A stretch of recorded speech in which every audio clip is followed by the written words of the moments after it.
सुन मेरे दिल के एपिसोड 28 में अमार दानिया के पास होता है। दानिया उसे कहती है कि तुम आज यहीं सो जाओ। तो ऐसे में अमार उसे कहता है कि डर लग रहा है और उसे कहता है कि ऐसी लड़की मेरी लाइफ में इंपॉर्टेंट क्यों हो गई जिस पर शक हो जाए। वहीं दानिया उसे कहती है क्योंकि तुम भी मेरी तरह ही टूटे हुए हो। और मैं उसे वापस जाने की बात कहती है कि वो वापस जा रही है। तभी दानिया उसे कहती है कि तुम मुझे देखो, मुझे भी तो दुख हो रहा है और मुझे अच्छा लग रहा है कि तुम्हें मेरी तरह ही दुगनी सज़ा भुगत रहे हो। और उसे सदफ के खिलाफ और भड़काने लगती है।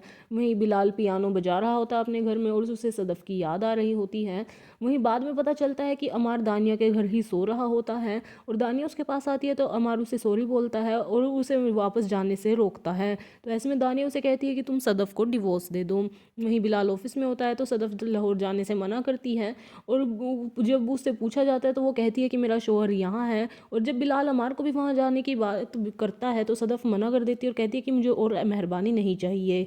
बिलाल गुस्सा हो जाता है और उसे कहता है कि असल बात बताओ। जब वो मना करती है तो बिलाल उसे फोर्स करने लगता है। सदफ रिज़ाइन की बात कहती है लेकिन फिर भी बिलाल उसको और भी ज़्यादा मनाने की कोशिश करता है।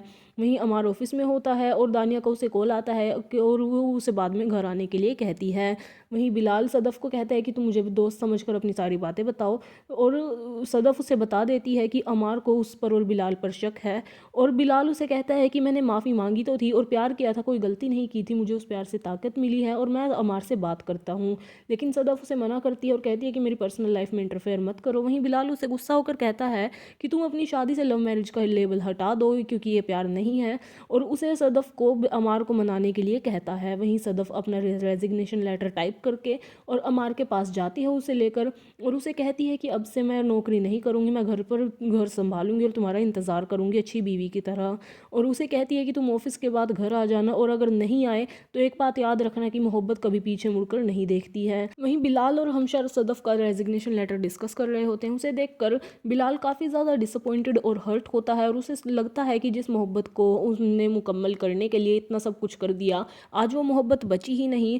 और बिलाल हमशा से भी कहता है कि आज ये देखकर बहुत दुख होता है कि लोगों में अब मोहब्बत रही ही नहीं और सदफ का रेजिग्नेशन लेटर वो अप्रूव कर देता है।